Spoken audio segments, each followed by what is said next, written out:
இன்னைக்கு பிஸ்னஸ் ஆரம்பிக்கிறவங்களுக்கு single window system, grants, subsidy, incubators இந்த மாதிரி பல சப்போர்ட் வந்து கவர்மெண்ட் சைட்லேருந்து இருக்குது. ஆனால் மோனோபோலியாக செயல்பட்டுட்டு இருந்த ஒரு மொத்த அரசாங்கத்தை எதிர்த்து ஒருத்தர் ஒரு கப்பல் கம்பெனி ஆரம்பித்தார் அப்படிங்கிறது உங்களுக்கு தெரியுமா?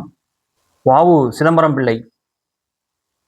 இவர் வந்து எல்லாருக்கும் ஒரு சுதந்திர போராட்ட வீரராக தான் தெரியும். அதை விட ஆங்கிலேயர்களால் ஆட்சி செய்யப்பட்ட இந்தியாவில் அவர்களுக்கே பொருளாதாரத்தில் பெரிய ஒரு பின்னடைவை ஏற்படுத்தின ஒரு நிறுவனத்தை தொடங்கினவர் தான் வாவு சிதம்பரம் பிள்ளை. இந்தியாவிலேயே முதல் கப்பல் போக்குவரத்து நிறுவனத்தை உருவாக்குனது இவர் தான். 1906 காலகட்டங்களில் இங்கே இருக்கக்கூடிய மெட்ராஸ் பிரசிடென்சிலேருந்து ஸ்ரீலங்காவில் இருக்கக்கூடிய கொழும்புக்கு டீ எஸ்டேட்டில் வேலை செய்கிறதுக்கு தொழிலாளர்கள் தினமும் போயிட்டு வந்துட்டு இருந்தாங்க. அதற்கான கப்பல் போக்குவரத்தை ஈஸ்ட் இந்தியா கம்பெனி தான் வந்து நிர்வகிச்சுட்டு இருந்தாங்க. அவங்களுக்கு எந்தவித சட்டத்திட்டமும் கிடையாது. அவங்க நினைக்கிற தொகையை நிர்ணயிச்சு மக்கள்கிட்ட அதிகமான பணத்தை வசூல் பண்ணிட்டு இருந்தாங்க. அந்த சூழலில் தான் இந்திய விடுதலை போராட்டமும் மிக தீவிரமாக இருந்துச்சு.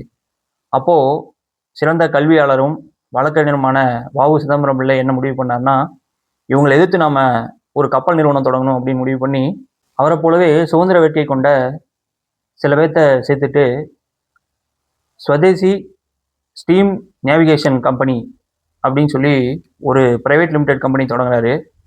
அந்த நிறுவனத்தோட டோட்டல் கேபிட்டல் வந்து 10 லட்ச ரூபா போட்டு தொடங்குறாரு. அந்த நிறுவனம் தொடக்கத்தில் ஸ்டீம் நீராவியில் இயங்கக்கூடிய கப்பல்களை எடுத்து கொழும்புலேருந்து தூத்துக்குடி வரைக்கும் இயக்குனாங்க. அதை தொடர்ந்து 2 ஸ்டீம் இன்ஜின் அவங்களே சொந்தமாக வாங்கி ஓட்டினாங்க. இந்த நிறுவனம் 1906லேருந்து 1910 வரைக்கும் இயங்குச்சு. இந்த காலச்சூழலில் பிரிட்டிஷ் அரசாங்கத்தால் நிறைய நெருக்கடிகள் வாவு சிதம்பரம் பிள்ளைக்கு கொடுக்கப்பட்டுச்சு. அதன் காரணத்தினால சரியான நிதி மேலாண்மை அவங்களால பண்ண முடியல. அவங்களுக்கு நிதி நெருக்கடி ஏற்பட்டுச்சு. அவர் மேலே நிறைய அடக்குமுறையில் பாய்ச்சப்பட்டு அவர் சிறையிலையும் அடைக்கப்பட்டார். அதை தொடர்ந்து அந்த நிறுவனம் 1911ஆம் ஆண்டு மூடப்பட்டது. இன்னைக்கு இருக்க சூழலில் சின்ன சின்ன தோல்விகளோ இல்லை தொழிலில் நஷ்டங்களோ வந்தாலுமே தொழில் முனைவோர்கள் உடஞ்சி போகிற சூழலை நம்ம பார்க்க முடியுது. ஆனால் அந்த காலத்தில் இத்தனை அடக்குமுறைகள் இருந்தாலும் அதையும் தாண்டி நம்ம ஒரு நிறுவனத்தை நிறுவனம்னு நினச்ச வாவு சிதம்பரம் பிள்ளை போன்றவர்களோட வாழ்க்கை வரலாறு இன்னைக்கு இருக்க இளம் தொழில் முனைவோர் எல்லாருமே கண்டிப்பாக தெரிஞ்சுக்க வேண்டிய ஒரு விஷயம்.